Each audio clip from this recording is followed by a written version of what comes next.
اعوذ باللہ من الشیطان الرجیم بسم اللہ الرحمن الرحیم۔ السلام علیکم ناظرین، آج میں ان بہنوں کے لیے بہت ہی نایاب وظیفہ لایا ہوں، بہت ہی نایاب اور بہت ہی کامیاب اور آزمودہ وظیفہ لایا ہوں۔ اکثر لوگوں نے میرے کومنٹس پوسٹ پہ کیے ہیں کہ ہمیں ایسا وظیفہ بتایا جائے کہ جن خواتین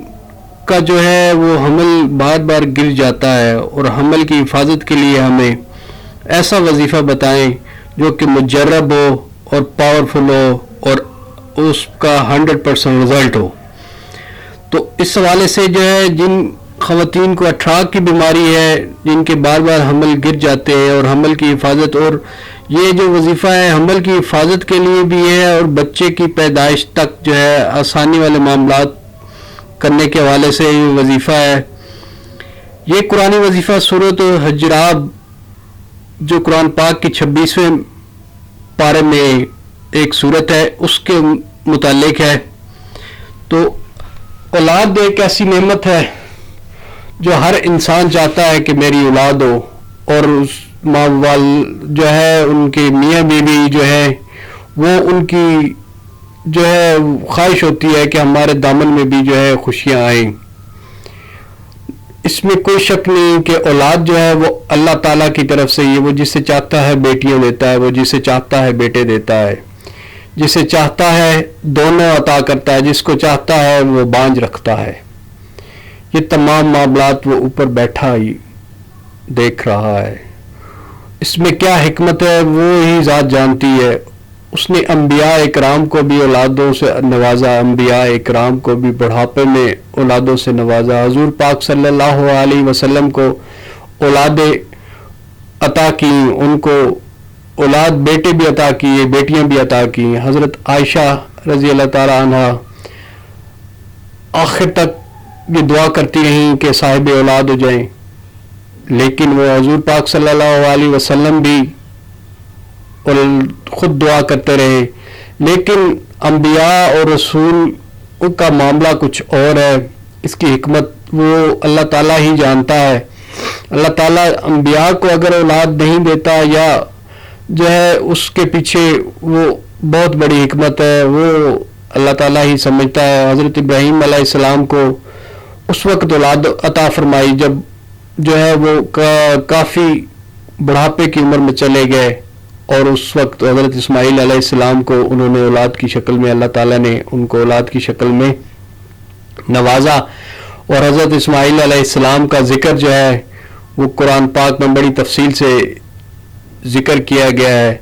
اب چلتے ہیں اصل وظیفے کی طرف۔ جو ہے اصل جو وظیفہ ہے وہ سورۃ حجراب کی آیت نمبر 26 ہے۔ اگر جب خاتون کو حمل ٹھہر جائے تو اس وقت جو ہے سورۃ حجراب کی آیت کو آپ نے کسی بھی جو ہے وہ فوٹو کاپی کروا لینی ہے، اور اس کو جو ہے منیمائز میں جو ہے فوٹو کاپی کروا کے اس کا ایک تعویذ بنوا لینا ہے، اور تعویذ بنوانے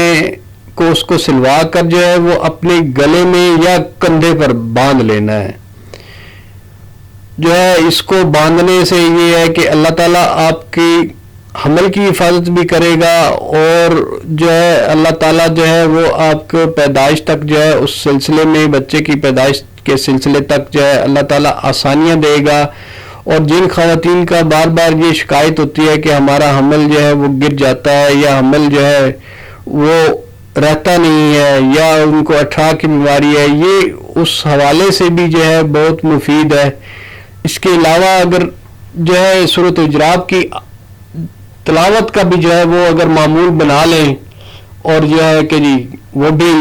بہت ہی بابرکت جو ہے وہ آپ کے لیے ہوگا۔ اور اگر سورۃ حجرات کی آیت جو ہے وہ اگر لکھوا کر، اگر وہ ایک بوتل میں اس جو ہے آیت کو اگر آپ اس پانی میں جو ہے اس آیت کو ڈبو دیں، اور اس کا پانی جو ہے وہ خاتون پیتی رہے وقفے وقفے سے، اس کے لیے بھی وہ برکت کا باعث بنے گا۔ اور یہ جو وظیفہ ہے یہ بہت ہی مجرب اور بہت ہی جو ہے بہت ہی طاقتور ہے، اور اس کا جو ہے رزلٹ جو ہے اکثر جو ہے لوگوں نے اس کا رزلٹ حاصل بھی کیا ہے، اور اس کا جو رزلٹ ہے وہ 100% ہے، اور اللہ تعالیٰ کا کلام میں کوئی شک نہیں کہ بہت ہی طاقت ہے، اور اس یقین کے ساتھ کریں، اور ساتھ ساتھ نمازوں کا بھی جو ہے اہتمام کریں اور پابندی کریں، اور نماز کے اہتمام میں پابندی میں یہ کہ اللہ تعالیٰ سے جو اولاد کی نعمت مانگیں وہ انشاءاللہ آپ کو اولاد بھی عطا فرمائے گا۔ میں ایک دفعہ پھر ریپیٹ کر دوں تو سورۃ حجراب پارہ نمبر 26 میں جو ہے اس آیت کو جو ہے آپ نے فوٹو کاپی کروا لینی ہے، اس کا ایک تعویذ بنوا لینا ہے، وہ ایک تعویذ کی شکل میں جو ہے سلوا کے اس کو یا تو کندھے پہ لگا لیں، باندھ لیں، یا پھر جو ہے آپ اپنے گلے میں ڈال لیں، اور اس کا جو ہے سورۃ حجرات کی جو ہے اس کو تلاوت کا بھی معمول بنا لیں۔ اور تیسرا جو ہے اس میں یہ ہے کہ جو اگر اس آیت کو لکھوا کر اگر آپ پانی مطلب بوتل میں اس جو ہے آیت کو جو ہے وہ ڈال دیتے ہیں، اور اس کا پانی جو ہے وہ بار بار پئیں، اور انشاءاللہ جو ہے اللہ تعالیٰ آپ کے ساتھ رحم والا معاملہ فرمائیں گے، اور آپ کو جو حمل کے ٹھہرے گا بھی صحیح، اور جو ہے اس کی حفاظت بھی ہوگی، اور اس کا جو ہے آپ کے لیے آسانی بھی ہوگی انشاءاللہ۔ اپنا ڈھیر سارا خیال رکھیے گا، ملتے ہیں اگلی ویڈیو کے ساتھ انشاءاللہ۔ اللہ پاک آپ کو آسانیاں دے اور آسانیاں بانٹنے کی توفیق دے۔